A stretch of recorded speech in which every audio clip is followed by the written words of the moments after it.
Өкмөт кыйынчылыктарга карабастан өлкөдөгү экономикалык кырдаалды жөнгө салуу боюнча иштерди жүргүзүүдө. Бул тууралуу Кыргыз Республикасынын премьер-министри Кубатбек Боронов өкмөттүн кезексиз жыйынында билдирди.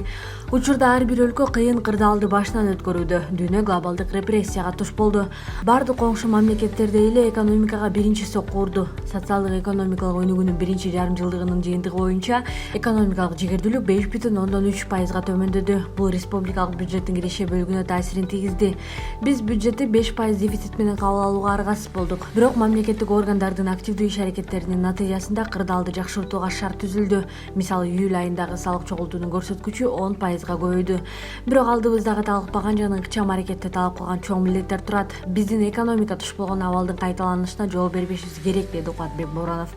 Өкмөт башчы кабыл алынган чаралар экономикалык көрсөткүчтөрдүн минималдуу төмөндөшүнө жол бербөөгө шарт түзөөрүн билдирди. Биз бизнеске жеңил болуусу үчүн бир катар чараларды кабыл алдык. Бул ишкерликти этап менен жандандыруу, салык жана башка төлөмдөрдүн төлөө мөөнөтүн жана салыктык текшерүүлөргө мониторинг жүргүзүүнү жылдыруу, мындан сырткары ишкерлерди колдоо программасы иштелип чыкты. Бул максаттарга 14 миллион сом бөлүндү. Ишкерлер бизнес ачуу же ишин жандандыруу үчүн жеңилдетилген несие алса болот. Ушул жана башка чаралар экономикалык өсүштүн басаңдашына жол берген жок, деп белгиледи премьер-министр.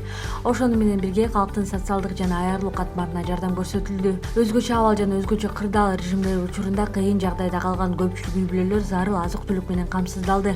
900 миңге жакын үй бүлөгө жардам берилди. Мындан тышкары биринчи кезекте керектелүүчү товарлардын 11 түрүнө мамлекеттик жөнгө салуу киргизилип, дары каражаттарынан КНС салынды, деп улантты Кубатбек Боронов.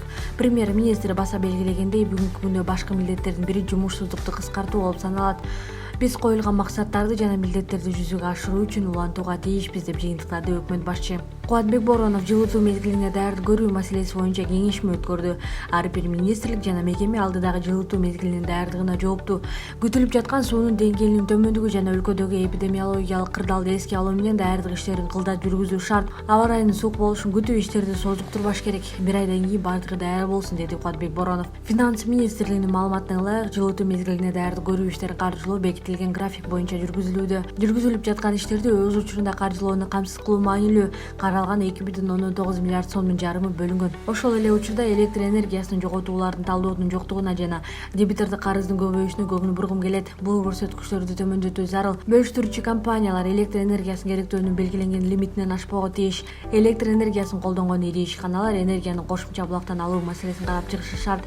Мамлекеттик органдардын ар бир жетекчиси жана жергиликтүү өз алдынча башкаруу органдарынын жетекчилери кышка даярдык көрүү маселесине жоопту, деди премьер-министр. Өкмөт башчы түзүлгөн кырдаалды саламаттык сактоо тармагындагы объекттерге өзгөчө көңүл буруу зарыл экендигин белгиледи. Саламаттык сактоо объектилери учурда артыкчылыктуу мааниге ээ. Бардык медициналык мекемелер электр энергиясынын альтернативдик булактары менен камсыздалышы керек. Ошондой эле аларды көмүрдүн жана мазуттун тийиштүү запасы менен камсыздоо зарыл. Бул жерде маселе жаралбашы керек.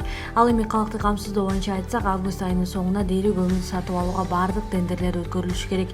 Суук түшүрүү менен калк арасында көмүр болгон суроо талаптар жогорулайт. Ошондуктан өлкө боюнча отун базаларын көбүрөөк ачуу зарыл, деди премьер-министр. Кубатбек Боронов ар бир мамлекеттик органга келерки күз-кыш мезгилине карата даярдыкты тактоону тапшырды.